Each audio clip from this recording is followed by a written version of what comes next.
Before money passed through every hand, a neighbor's labor, a sack of meal, or a cured ham could carry a family through hard times.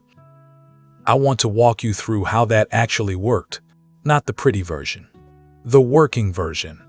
How a family up a holler in eastern Kentucky or southwest Virginia could go a long stretch without much cash money crossing their palm and still eat, still get the roof patched, still get the corn in before the frost. I'll show you what got traded, how folks kept the count without writing anything down, and why a man's word was worth more than a dollar bill up those creeks. I'll tell you plain how a day of a man's labor stacked up against a bushel of something out of the field, and why that comparison was never as simple as folks make it sound now. Stay with me. The part most people miss is at the end, and it's the part that explains why the whole thing worked at all. Let's get one thing straight at the start. Nobody in these mountains was living without money. That's a story people tell, and it's too tidy. Cash was around. It just wasn't the water you swam in. It was more like a tool you kept in the drawer and pulled out when nothing else would do the job. Taxes wanted cash. The store wanted cash or something close to it. Salt, coffee, shoes for a growing boy, a bolt of cloth, a box of shells, those wanted cash. So a family's cash was scarce and it was spoken for. It came in seasons and it went out in seasons. A little from a timber cut, a little from a tobacco crop sold down at the warehouse, a little from a son gone off to the coal camp who mailed some home. And when it came in, it went straight to the things that only cash could buy. Everything else, and I mean most of everything else, ran on something older. It ran on what a man could do and what a woman could put up and what the two families on either side of you owed each other. That's the part I want you to understand. There were 3 currencies up a holler, and folks knew the difference between them without ever saying so out loud. First was work. A man's labor, his back and his hands and his hours. Not skilled trade work necessarily. Just the plain ability to show up at daylight and swing something heavy until dark. That was the broadest currency there was, because every man had some of it and every farm needed it. Second was food. Not money's worth of food, actual food with a shape and a weight to it. A shoulder off the hog, a poke of cornmeal ground at the mill, a crock of kraut, a sack of apples out of the cellar, a dozen eggs wrapped in a dish rag in the bottom of a basket. Food traveled because food was what a family had made with its own 2 hands, and there was pride in handing it across. Third was the use of a thing. Not the thing itself, the use of it. Your team of mules for 2 days. Your good crosscut saw. Your cane mill when the sorghum came ripe.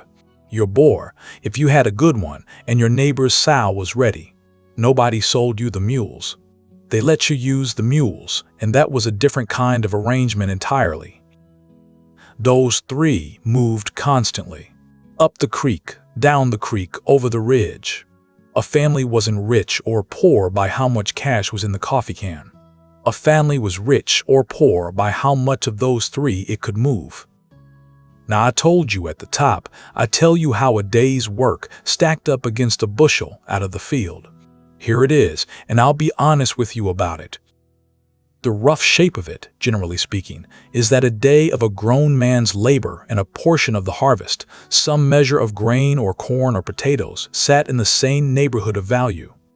That's the general truth of it, and you can find that shape all through the mountains. A day for a share. A day for a measure. But here's the thing I won't do. I won't stand here and tell you it was 3 bushels, or 5, or a bushel and a half, like it was written on a chalkboard somewhere, because it wasn't. That rate moved. It moved by the season. A day of work in August when the hay's down and rain's coming is not the same day of work as a day in January. It moved by the crop. A bushel of a good year is not a bushel of a bad one. It moved by the man, too. Some men worked like 2, and everybody knew which ones. Some men had to be watched. Everybody knew that, too. And it moved by who you were to each other. That's the biggest one. The rate between brothers-in-law was not the rate between strangers over the ridge. Kin got one number, neighbors got another, and a man who'd married in from somewhere else and hadn't proved himself yet, he got a third. So the answer to my own question is this. A day's work traded roughly for a measure of what came out of the ground, but the exact count was never fixed, and anybody who tells you a precise figure is telling you about one place, 1 year, one pair of men, and dressing it up as a law. So how'd they keep the count? They didn't, not on paper. And this is where folks get it wrong, because they picture a running tally, like a store account with a column of figures, and everybody working towards zero. It wasn't that. The count lived in people's heads, and it was never meant to hit zero. Think of it like this. If I helped you get your barn frame up, and come fall, you helped me get my corn in, we're not square. We're not supposed to be square. Being square means we're finished with each other. Nobody wanted to be finished with anybody. You wanted a little bit of imbalance running at all times, because that imbalance was the rope tying the two houses together. So the count was always a little off, on purpose, in both directions. You owed him some. He owed you some. Neither of you was in a hurry about it. And if one of you got sick, or got hurt, or got burned out, the count didn't matter at all for a while. It just stopped mattering, and folks came anyway. The old folks understood this better than we do. They weren't running a business with each other. They were running a lifetime with each other, and a lifetime doesn't balance on a Tuesday. The biggest expression of all this was what folks called a working. A working is when a job was too big for one family, so the holler came to you. Barn raisings, most famously, but also corn shuckings, hog killings once the weather turned cold enough, apple butter stirrings, house raisings, molasses making when the cane came ripe, quiltings for the women, log rollings when new ground had to be cleared. And a working was never only work. That's the part that gets flattened out. There was dinner on the ground, and the women brought what they had, and there was somebody with a fiddle or a banjo before the day was over, and the young folks used it to look at each other. And the old men used it to argue about the same things they'd argued about for 30 years. The economics of it were plain enough. 20 men can do in one day what one man cannot do in 20. But that's not why it lasted. It lasted because a working was how the holler checked on itself.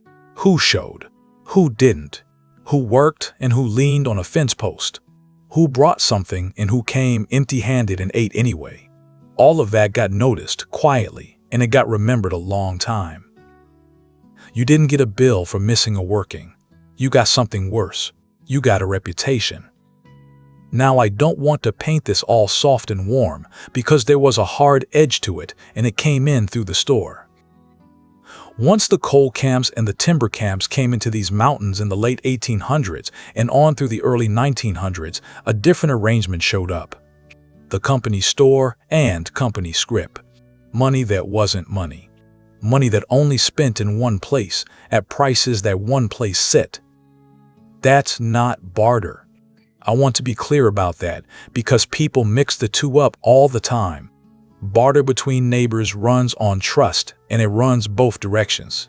Scrip ran one direction. Your labor went in, and something that looked like money came out, and that something could only be spent back at the same window it came from. Even the plain country store had a hook in it. Credit on the books through the growing season, settled when the crop came in. Sometimes that was a kindness, and it kept a family fed till harvest. Sometimes it was a rope. Depended on the man behind the counter and on what your crop did that year. So when I tell you the holler ran on trust, I'm not telling you the mountains ran on trust. The holler did. The company didn't. That difference is the whole story, and if you take one thing from me today, take that one. Here's the part I promised you. That whole system, the work and the food and the use of a thing and the count, nobody wrote down. It did not run on generosity. I want to say that plain because folks get sentimental about the old times, and they get it exactly backwards. It ran on the fact that nobody could leave. You were up a creek with maybe 8 or 10 families in it. The road was bad or there wasn't one. Your name was known back 3 generations and forward to whatever your grandchildren would do. If you cheated a man on a day's work, you didn't cheat a customer. You cheated somebody your daughter would sit next to in church for the next 40 years, and his sons will remember it after you were in the ground. That's what made a man's word good. Not that mountain folks were made of finer material than anybody else. They weren't, and they tell you so. It's that the cost of being known as a liar, in a place where everybody knows you and always will, was more than any amount you could steal. Trust wasn't a virtue up the holler. Trust was infrastructure. It was load-bearing, same as a good foundation stone, and everybody knew what happened to the house if it cracked. And that's why it faded. Not because folks got worse, because roads got better, and the coal were called, and the young ones went to Detroit and Cincinnati and Dayton, and a man could finally be a stranger. Once you can be a stranger, cash works better than trust. Cash doesn't care who your people are. That's the whole appeal of it, and that's the whole loss of it, and it's the same fact from 2 sides. So there's your answer, the honest one. A family up a holler could go a long while with hardly any cash, and here's what carried them. Work traded for work, roughly a day for a measure, but never at a fixed rate, because the rate bent to the season and the crop and the man and how close your people were. Food moved because food was the one thing a family made itself.